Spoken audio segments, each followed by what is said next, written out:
I find it peculiarly difficult to express the exact nature of the sentiment which Tomeron had always evoked in me. However, I am sure that the feeling never partook at any time of what is ordinarily known as friendship.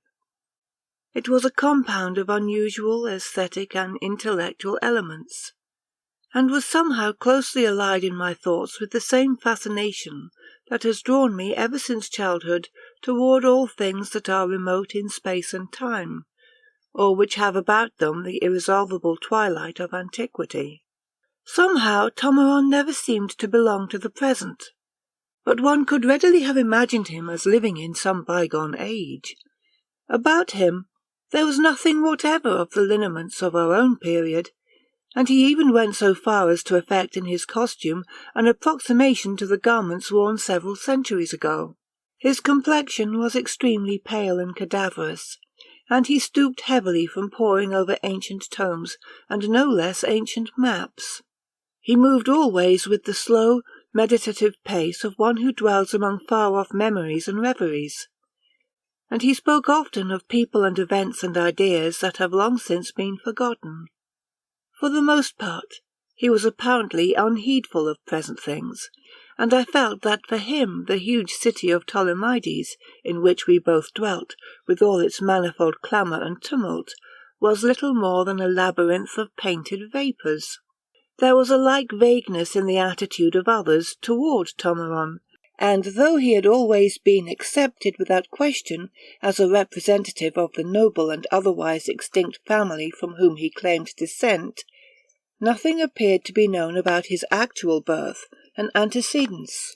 With 2 servants, who were both deaf-mutes, who were very old and who likewise wore the raiment of a former age, he lived in the semi-ruinous mansion of his ancestors, where it was said none of the family had dwelt for many generations.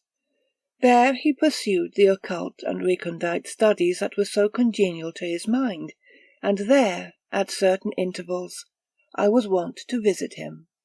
I cannot recall the precise date and circumstances of the beginning of my acquaintance with Tomeron. Though I came of a hardy line that is noted for the sanity of its constitution, my faculties had been woefully shaken by the horror of the happening with which that acquaintance ended. My memory is not what it was, and there are certain lacunae for which my readers must contrive to forgive me. The only wonder is that my powers of recollection have survived at all, beneath the hideous burden they have had to bear, for, in a more than metaphoric sense, I have been as one condemned to carry with him, at all times and in all places, the loathsome incubi of things long dead and corrupt. I can readily recall, however, the studies to which Tomeron had devoted himself, the lost demonian volumes from Hyperborea and Mu and Atlantis, with which his literary shelves were heaped to the ceiling, and the queer charts, not of any land that lies above the surface of the earth, on which he pored by perpetual candlelight. I shall not speak of these studies, for they would seem too fantastic and too macabre for credibility, and that which I have to relate is incredible enough in itself. I shall speak, however, of certain strange ideas with which Tomeron was much preoccupied, and concerning which he so often discoursed to me in that deep, guttural and monotonous voice of his, that had the reverberation of unsounded caverns in its tones and cadences. He maintained that life and death were not the fixed conditions that people commonly believed them to be, that the 2 realms were often intermingled in ways not readily discerned, and had penumbral borderlands, that the dead were not always the dead, nor the living, as such terms are habitually understood. But the manner in which he spoke of these ideas was extremely vague and general, and I could never induce him to specify his meaning or to proffer some concrete illustration that would render it more intelligible to a mentality such as mine, that unused to dealing in the cobwebs of abstraction.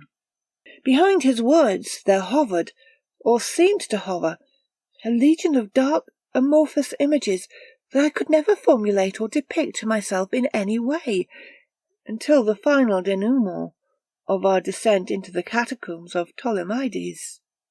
I have already said that my feeling for Tomeron was never anything that could be classified as friendship, but even from the first I was well aware that Tomeron had a curious fondness for me, a fondness whose nature I could not comprehend, and with which I could hardly even sympathize. Though he fascinated me at all times, there were occasions when my interest was not unalloyed with an actual sense of repulsion. At whiles his pallor was too cadaverous, too suggestive of fungi that have grown in the dark, or of leprous bones by moonlight, and the stoop of his shoulders conveyed to my brain the idea that they bore a burden of centuries through which no man could conceivably have lived.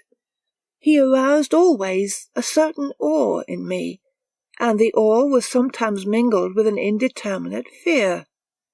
I do not remember how long our acquaintance had continued, but I do remember that he spoke with increasing frequency, toward the end, of those bizarre ideas at which I have hinted. Always I felt that he was troubled about something, for he often looked at me with a mournful gleam in his hollow eyes, and sometimes he would speak, with peculiar stress, of the great regard that he had for me.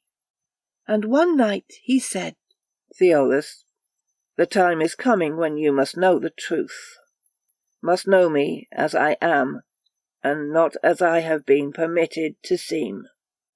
There is a term to all things, and all things are obedient to inexorable laws. I would that it were otherwise, but neither I nor any man, among the living or among the dead, can lengthen at will the term of any state or condition of being, or alter the laws that decree such conditions." Perhaps it was well that I did not understand him, and that I was unable to attach more importance to his words, or to the singular intentness of his bearing as he uttered them. For a few more days I was spared the knowledge which I now carry. Then one evening Tomeron spoke thus: "I am now compelled to ask an odd favour of you, which I hope you will grant in consideration of our long friendship. The favour is, that you accompany me this very night to those vaults of my family which lie in the catacombs of Ptolemaides." Though much surprised by the request, and not altogether pleased, I was nevertheless unable to deny him. I could not imagine the purpose of such a visit as the one proposed, but, as was my wont, I forbore to interrogate Tomeron, and merely told him that I would accompany him to the vaults, if such were his desire. "I thank you, Theolus, for this proof of friendship," he replied earnestly. "Believe me, I am loath to ask it, but there has been a certain deception, an odd misunderstanding which cannot go on any longer. Tonight you will learn the truth." Carrying torches, we left the mansion of Tomeron, and sought the ancient catacombs of Ptolemaides, which lie beyond the walls and have long been disused, for there is now a fine necropolis in the very heart of the city. The moon had gone down beyond the desert that encroaches toward the catacombs, and we were forced to light our torches long before we came to the subterranean adits, for the rays of Mars and Jupiter in a sodden and funereal sky were not enough to illumine the perilous path we followed among mounds and fallen obelisks and broken graves.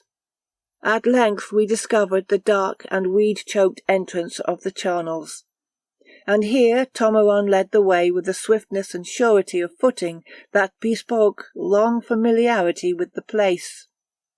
Entering, we found ourselves in a crumbling passage where the bones of dilapidated skeletons were scattered amid the rubble that had fallen from the sides and roof.